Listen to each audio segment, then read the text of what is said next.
গ্রামের বাইরে ছোট্ট শহরে কাজ করত আব্দুর রহমান নামে একজন ছেলে। প্রতিদিন সে সকালবেলা যেত, বিকেলেই বাড়ি ফিরত। কিন্তু হঠাৎ করে তার কাজ করতে করতে দেরি হয়ে যায়। তার গ্রামটি ছিল আবার জঙ্গলের ওই পার। কি আর করার, তার সাইকেলটা নিয়ে জঙ্গলের পাশের রাস্তা দিয়ে যাচ্ছিল। কিন্তু পরিবেশটা অনেক গা ছমছমে ছিল। মনে মনে আল্লাহর নাম নিচ্ছিল, আয়াতুল কুরসি পড়তে লাগল। আজকে অনেক কাজ করলাম, অনেক রাত হয়ে গেল।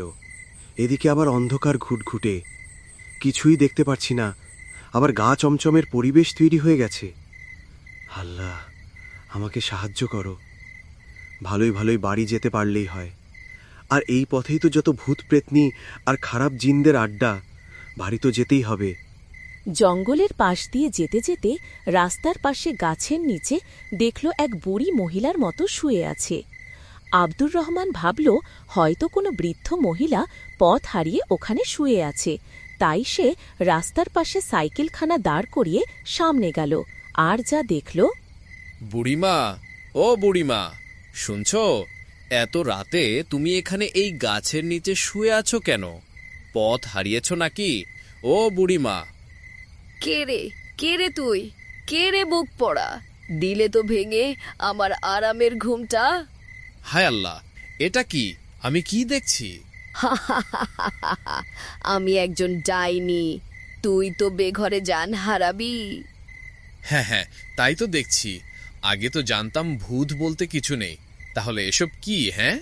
হ্যাঁ রে মুখ পোড়া, কিছু নেই তো। ভূত বলতে জিন তো আছে। আমরা জিনের এক প্রকার জাতি।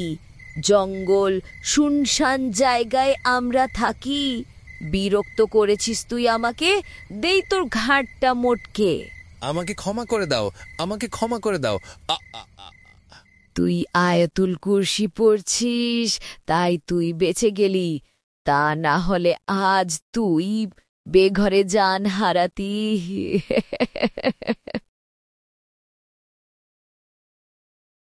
আয়াতুল কুরসি পড়ার কারণে দুষ্ট জিন রহমানের কিছুই করতে পারল না। আব্দুর রহমান ভয়ে জ্ঞান হারিয়ে ফেলল। আর যখন তার জ্ঞান ফিরল, তখন সে তাকে একটা গাছের নিচে খুঁজে পেল। আর এদিকে সকাল হয়ে গেল। তার চারপাশে গ্রামের লোকজন ঘিরে রেখেছে। জ্ঞান ফিরে উঠে বসল, আর সে বলল,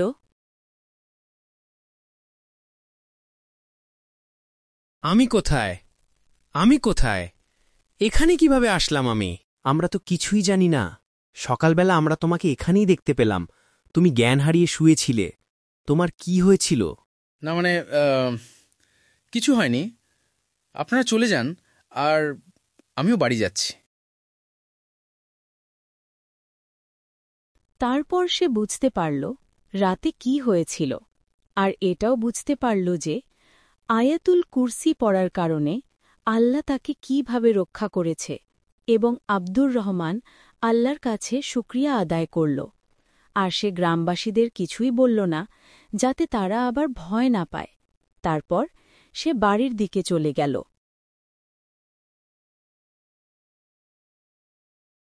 সাবস্ক্রাইব বা ফলো বাটনে চাপ দিয়ে আমাদের সঙ্গেই থাকুন। আপনাদের সাপোর্ট আমাদের একমাত্র অনুপ্রেরণা, তাই আপনারা সাপোর্ট করেন যাতে ভালো ভালো কার্টুন ভিডিও উপহার দিতে পারি।